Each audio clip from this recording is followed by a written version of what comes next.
رمضان شریف کا چاند 2/29 کے ہو سکتے ہیں کہ 3 بھی ہو سکتے ہیں؟ رمضان کا چاند تو ایک ہی ہوگا نا؟ وہ قمری مہینے کے مسلسل چاند 3 ہو سکتے ہیں 29 کے؟ جی یعنی اسلامی مہینے کے کبھی مہینے 29 کے لگاتار یہ پوچھ رہے ہیں نا آپ؟ 3 ہو سکتے ہیں؟ جی جی ہو سکتے، ایسا حکومت میں آیا اور آنکھوں سے دیکھا ہو جاتے ہیں، اس لیے اس کا کوئی منظمت نظام نہیں، جو اپنی طرف سے پیش گوئیاں کرتے رہتے ہیں یہ غلطی ثابت ہوتی ہیں۔ یہ کبھی 30 کے بھی ہو جاتے ہیں لگاتار، کبھی 29 کے ہوتے ہیں، اسی لیے روایت پر آپ نے اس کا مدار رکھا نا کہ دیکھ کر روزے رکھو اور دیکھ کر عید کرو۔ یہ عرب ممالک میں تو ایک بڑی گمراہی پھیل گئی نا کہ انہوں نے انگریزی طریقے سے نا جو قمری مہینے ان کو بھی اس طرح بنا لیا کہ ایک 30 کا، اگلا 29 کا، پھر آج 30 کے آج 29، اور اس گڑبڑ کی وجہ سے کبھی ایسا بھی ہوا کہ ان کے منہ پر جوت پڑا، 28 کو چاند نظر آ گیا، پھر انہوں نے اعلان کیا کہ اچھا ایک روزہ بعد میں شرمندے ہوتے۔ بالکل بے دین ہیں لوگ، جو اللہ رسول کا حکم ہے کہ روزت سے تم شروع کرو روزے رکھنا، روزت سے عید کرو، اس پر ہی دار و مدار رکھنا چاہیے۔ لوگ کھلی آنکھوں سے دیکھا کرتے تھے، شوق تھا، کمیٹیاں بن گئی، ٹی وی کی خبر پر لوگوں نے انحصار کر لیا، چھوڑ ہی دیا وہ نیک کام کے۔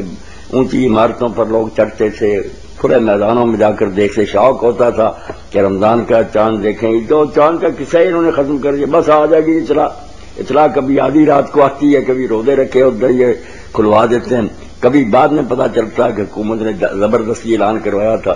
اللہ ہی وارث ہے ان لوگوں کا۔ چاند دیکھ کر کرنا چاہیے، چاند جو ہے نا لگاتار ہو سکتا ہے بھائی، 29 کا بھی اور 30 کا۔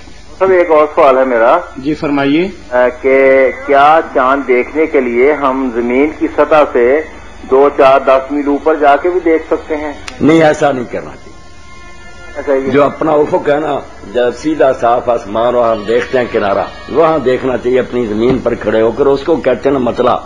اس طرح سے ہم اوپر چلتے جائیں گے تو چاند کہیں نہ کہیں نظر آ ہی جائے گا مغرب کی طرف، تو یہ غلط ہوگی بات، ایسا نہیں کرنا چاہیے۔ آپ زمین پر ہی رہیں، جب نظر آ جائے گا نا زمین پر رہتے ہوئے۔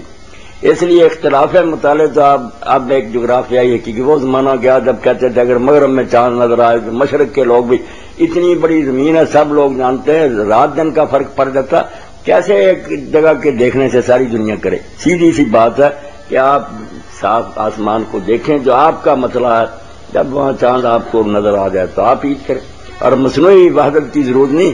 کچھ لوگ یہ کہتے نہیں سارے ایک دن کریں، تو پھر ایسا بھی انتظام کریں کہ ساری دنیا ایک ہی وقت فجر پڑے، ایک ہی وقت ظہر پڑے، کیا تماشا ہے؟ ہمارے یہاں دن ڈال جائے گا، ابھی سعودیہ میں فجر کا وقت ہی ہوگا، کیسے وہ ہمارے ساتھ ظہر پڑے گی؟ اللہ کے بندو، جو اللہ تعالیٰ نے نظام بنایا اس کے مطابق کام چلنے دو، کوئی یہ مصنوعی وحدت کی ضرورت نہیں۔ وحدت دلوں میں ہونی چاہیے کہ یہ مسلمان اپنے آپ کو جسد واحد کے آزاد سمجھیں، ایک عمارت کی اینٹیں سمجھیں، ایک ہو جائیں، مل جائیں، اس کی کوئی فکر نہیں کرتا۔